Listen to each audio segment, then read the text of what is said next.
Hello, welcome to a video. This one's probably going to be quite a lot different. We're going to be talking about this show here, the Jeremy Kyle Show. 3 days ago, well, 3 days ago, there's been a documentary about the show.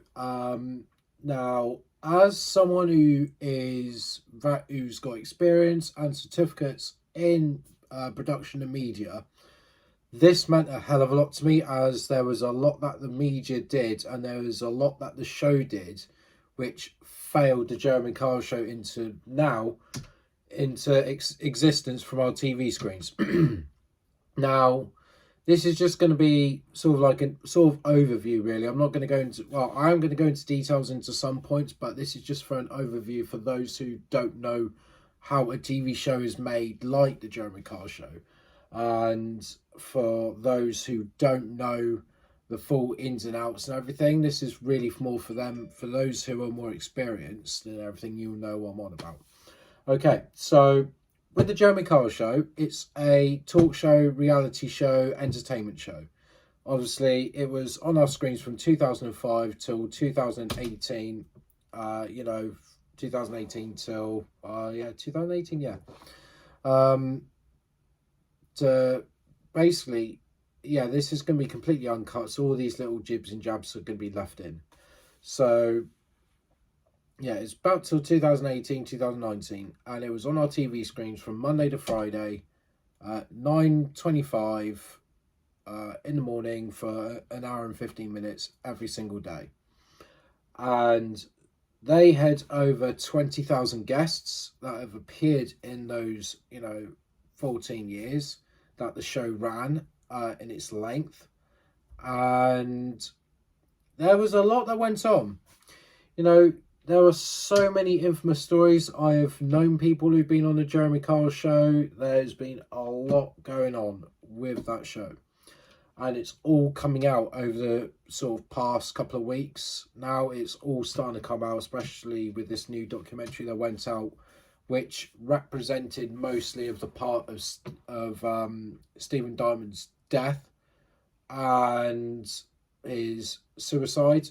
And I can tell you this now, it's quite shocking about how these shows are made. And for me, growing up, watching it, I thought it was quite funny. I thought it was like, yeah, brilliant, it's a great laugh and everything else. But then I went and did, media qualifications and media studies. And how these shows are brought up and how they are written is nothing short of but propaganda of what you see on your screens. What you see on your screens, it portrays Jeremy Kyle as this character almost, as for one being, not, but basically for being the god of everything who can solve everyone's problems. Now, he went on record to say that he started the show based on the fact that that he was just trying to get, fathers to see their kids. But obviously it was a lot further than that. And now the show's got to where it is now. And it's not been left out of the public light. It's still part of conversation every single day. Lots of people are still talking about it. And this show, obviously, is the title card of the very first one back in 2005. And obviously, this is one of the recent ones. So, obviously, if you've seen any of these on your TV screens, then this is what I'm on about. So, right, how is a show made? Okay, so, for when it says, I'm not going to play the clips on here or anything else like that, because obviously copyright regulations and the show is probably still protected by copyright. So I'm not going to play them, but obviously that you'll have Jeremy Kyle say, oh, have you been split up from your ex, or you've got a girlfriend, you want to find out, if they may be cheating or not, then please give us a call on 090 double whatever. Those are premium rate numbers. They cost about they would now these days, in today's money, would cost about $2 to $2.50 a minute to call them. And they're very expensive numbers. They're not ones you can just call off, when you feel like it. You have to, it's a mental process. They do cost a lot of money. And what you do is that you then get taken to a You then get talking to a researcher. Now, what a researcher does, they research the elements to be part of the show. They're the ones that do all the data collecting. They are the ones that do all of the, take all the phone-ins, and then they, you know, they say that they had a checklist. Now, we have never seen this checklist, even when there was the live judiciary over this. That which I watched in its entirety when it first came out 3 years ago. That I watched that in its absolute entirety from start to finish, and you never saw what this checklist was and what, you know, red flags could be there to stop people from coming on the show. You never ever saw it. So whether or not, I don't know, but there was these researchers going by these checklists and going by, you know, okay, so we need to answer this question to get to that question to get to this question.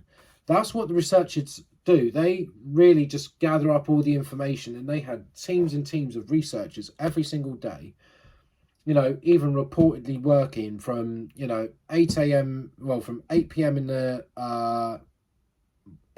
evening all the way till 9-10 o'clock the following morning, you know, just trying to get, you know, numbers, well, trying to, you know, get information. And also the producers were very heavily involved with that, because what happened then is that you had your researchers, then you had your producers. Now the researchers handed over the information to the producers. Now what these producers do, they have a look at the information, and they're like, right, okay, we've got a potential guest. Okay, so it's Sandra from Warwickshire, and they want to bring on their husbands, I don't know, just making up names now, husband Gavin. Gavin has been seeing this other woman called Erica. You know what, okay, right, we've got all three contacts, you know, let's get them on the show. You know, let's put Gavin through a lie detector, and, you know, Sandra wants a lie detector done as herself to prove her innocence. Right, okay, we'll get them booked. Okie dokie. And then there's this other woman, Erica. Right, we'll get her on. What's her contact number? That's what the researchers do, and the producers looking at it, they think, right, okay, brilliant. We got a brilliant storyline here. Okay, let's run with this. Let's run for the hills and let's go for it. That's what these people did on a daily basis, with thousands upon thousands of people who appeared on the show, and there was nothing but bear baiting behind the scenes. Absolute bear baiting to the worst degree I have ever seen it. I'm angry. Yeah, very, very angry. And yeah, so there was a lot of bear baiting, you know, when these people came on the show, because, you know, between the producers knowing about it and going on the show, they would say that, oh, we got about a 5 or 6 or maybe 8-week waiting list until you're on the show. But quite a lot of the time, a lot of people, here's the thing, I don't know the actual number of this, but I would probably estimate about maybe between 60 to 80% of the time, people would pull out because they don't want to be on national television being broadcasted to millions about their private life and of how they are seen on the television and the after effects of that. So they pull out last minute. And there's a lot of people that say that they won't go on the show, and there was a lot of people that are saying, like, you know, why do I need to go on it? What's the whole point? And so, you know, these were the producers at this point, because the researchers already gathered the information. The researchers aren't there to call people back. They're just there to pull the information. Then it's the producer's role to call these people back to produce the show, to make it happen. That's what a producer does. They make things happen. And the director tells people what's going to happen and how and when. You know, producers and directors go hand in hand with each other, and you will never ever have a great TV show without the two of them, or even without one of the two. Let's put it that way.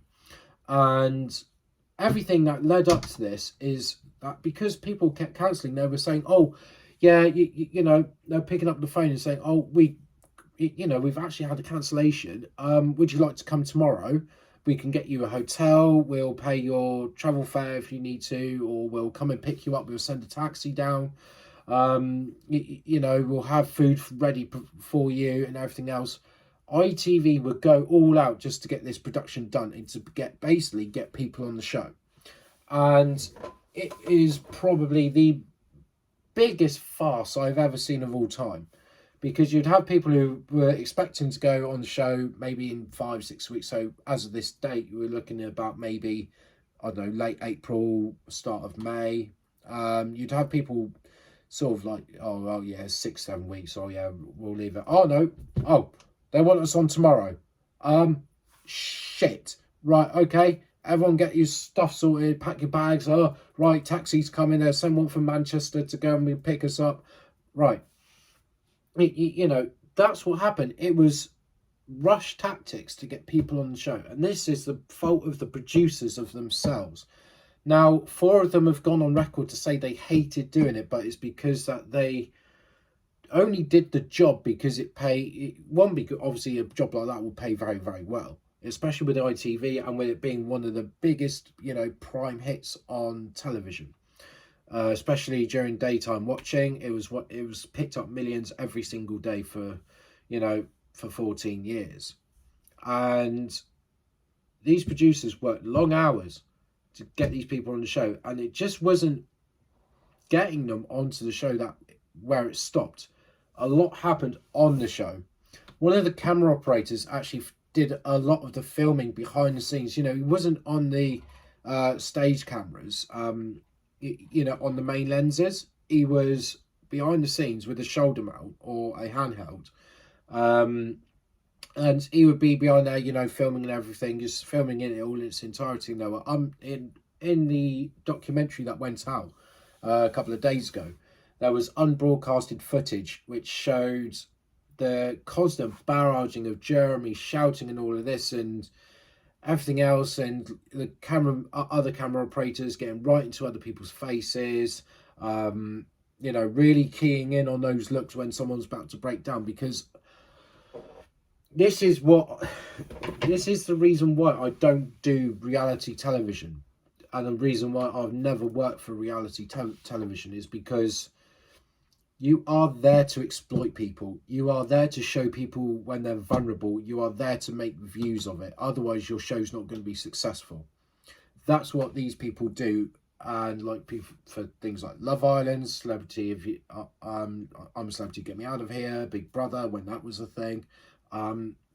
Lots of them. The camera operators were there just capture everything and just to get everything as much gory detail as possible to hit views, to hit algorithms, to hit the public, to hit to get the best they could out of every single episode. And the camera operators, he went on to say that he absolutely hated it. He hated watching these people basically being exploited and everything else, and what he had to do on a daily basis filming these people. There was a lot that went on behind the scenes, and the directors, I think his name Ben, that he had the biggest influence of the show of all time. Now, no one can fault him really for trying to get a great show out there, because for 14 years it was always perceived by those who watched it as a really great way to go out onto television. Remember, I'm talking about people who have watched it. So it was a great TV show for people to go on to and vent their problems and, to try and get help if they had alcohol or drug issues. And also just to help with like marriage guidance counselling and things like that. And what the producers had to do with that, obviously they then had to be like, right, okay, to make that happen, we need to get this booked, get rehab booked, we need to get lie detector sorted. Lie detector these days costs about 500 quid. They're not cheap to come by. That's to get it done by a private investigator. They cost about 500 quid a go. So obviously for anyone who didn't have the money, went on the Jeremy Kyle show, because the Jeremy Kyle show production team paid for those lie detector tests.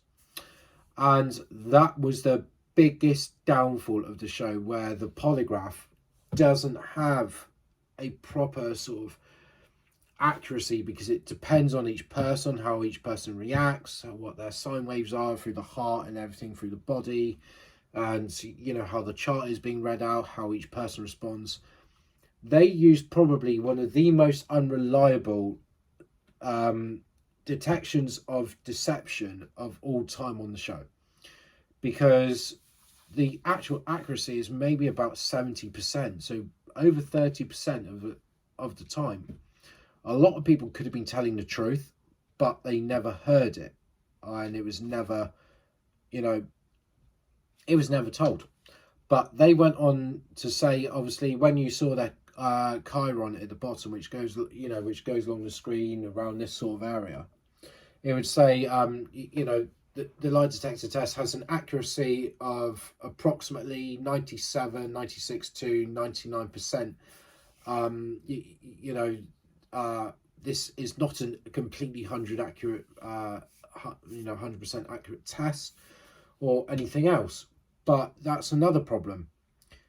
What they are trying to do is say, well, when Jeremy presents the results and says, I'll just grab something here as a prop. Grab this. So he says, oh, okay. Right. Dave, did you or did you not sleep with Erica on, I don't know, March the 7th of March, on the 7th of March 2013? What did you say? Oh, I'm not sleep. I didn't sleep with her. You're a liar. It says you did. That, like, Jeremy puts it out as, as gospel, and it's like, as rule of canon, it's like, okay, the test must be accurate. Oh, he must have lied. But they advertised it with, between 1 to 4% inaccuracy, when the actual inaccuracy is up to 30% or even more than that. So they really did themselves over like a couple of barrels of fish with that one, because the polygraph test really isn't reliable whatsoever. And what Steve Diamond went on to do, he went on to prove that he didn't cheat, he didn't, in the documentary, his family went on to say he did have a problem with lying and not telling the truth, because he had a massive problem with debt, and he didn't want anyone to really know about it. So his only way to cover himself up was to lie. And but he wanted to come clean. He proposed to his partner, and they really went all out for this, to try and get things sorted. But they said, we want to go on the Jeremy Kyle show just to get things sorted. But the polygraph test that they did, wasn't accurate. It wasn't fucking accurate. It's not at all. Anyone who says the polygraph test is 100% accurate is a fucking liar. They honestly am. I would never believe anyone who says it's accurate at all. Never. Not even Jeremy Kyle. Not even that. Not even when he's got his bloody face and name and all that on the show. I would never believe him. And this is all where it went wrong, because he went on to say that there was a question, I can't remember which one it was, because there was a lot they talked about in this documentary, but there was something that of a question. He said, no, I haven't done this or whatever, and he was trying to told his partner the truth, but it came back and said that he were lying. But the problem with that is that you have, when someone is lied about things for so long, then for them to tell them the truth, the body does a lot of conflict in itself. It doesn't agree with what's going on, especially if they've got a habit of lying and a habit of not telling the truth. So, that's what happens. So the result can always be wrong. At any given opportunity, it can be wrong, because trying to get out of that, your muscles, your neck muscles, all your muscles around your body are twitching and all of that, because it's uncomfortable of what you're saying, because you're not used to telling the truth, you're used to lying, so your body's doing all this, and the polygraph thinks, oh, deception, deception, deception, deception. Right. You know, right, okay, they're lying, simple as that. Not all the time it wasn't. Not all the time. And, you know, in the last messages that he sent to his ex-partner was saying that, you know, I did tell you the truth. You know, this is the Jeremy Kyle show is to blame for my death. And this is where it all went wrong. Because the whole truth has come out since about the show and about how it is run. And what these producers do and what the directors do and what the camera operators do. They really hammered it into people that, you know, the show is like, oh, whatever happens here is like, you know, it's word of God, you know. So everything that happened on that show was basically taken as gospel, as canon, rule of thumb, whatever you want to call it. And that's where the Jeremy Kyle show went wrong. It was the researchers, they played no part in it. The producers and the directors, however, did. Because they then, once the researchers have picked these people up, they choose who went on the show. They chose who had the best storyline. They picked people who were vulnerable. They picked people who were easy to let go of themselves and fight on stage. They picked people who had a lot of mental health problems. You know, they picked people who were at the lowest of the low. They picked them when they were at their worst depths of their life, and they made views and they made millions out of it. Millions. Because the advertisers, you know, the advertisers paid millions for the show over the years to, you know, to advertise on their commercial breaks. And obviously where you see these title cards. And that's what happens. That's the whole truth about the Jeremy Kyle show. And take it from someone like, take it from me. I've got experience. Well, I don't have experience, but I've got qualifications. And qualifications on how these sort of TV shows are made equates to more than experience. And these shows were written, and the shows were written in a way to get views, to show people when they're vulnerable, and to show people when they're at their lowest, and to make a fool out of them. The Jeremy Kyle show did that. Some people went on to say it actually wasn't so bad. But what they're blind to see is that they were actually picked on because they're an easy target. And that's what they did. The Jeremy Kyle show picked on easy targets all the time. And the polygraph test was the biggest failure of all time. And like the times when people committed suicide over it, because Steve Diamond isn't just the only one. It was, you know, quite a few others who did commit suicide because of the polygraph. And, you know, because they couldn't bear with the fact. Like there was one show of Erica and I think it was Simon that it was filmed back in 2005. And they really went, you know, Jeremy Kyle went to, you know, obviously as he did, say, oh, you know, this woman was a liar and that she had never cheated on and whatever else. But the unfortunate truth, the unfortunate truth was that the test came back is saying that she was lying, and she thought it was going to be a fun day out because obviously back in 2005 no one really heard of the Jeremy Kyle show much. It was pretty much like Trisha, but on a much more scaled up version. So if you're old enough and seen Trisha, that's what Jeremy Kyle show was, but add an extra bit of spice with a few more bitter punches and with added drama. Then adding sort of millennials into it, then you kind of got the gist of it. Or for Jerry Springer, then basically, like if you're watching this in America, basically you've got Jerry Springer. Basically think of that, but a bit more scaled down, not so much fist fights and all that, because we can't really show fighting on reality television. We have laws over here that stop us from doing that, which is great. And that's the show. It's a disgrace to the country. And Jeremy Kyle, with his presenting style, is at massive fault for this. People say that, oh no, that he's not to blame, it's the producers. But no, Jeremy Kyle is to blame. If they were, because of him making out that the show was truthful about these polygraphs and everything else, and how he hammered into someone and basically looked down on someone to say that, you know, essentially saying you're a piece of shit, don't talk crap, or you can get out the studio. That's what he did on the daily. He condescended people, and it was down to the producers and down to himself to say, look, you can't go talking to people like that. This is, yes, your name is there. It may be saying the Jeremy Kyle Show, but it does not mean that you run it. We do. You cannot go talking to people like that. And the safety measures were massively overlooked. Massively overlooked. You know, whenever someone stormed off to go into, you know, one of the private cubicles while they were waiting,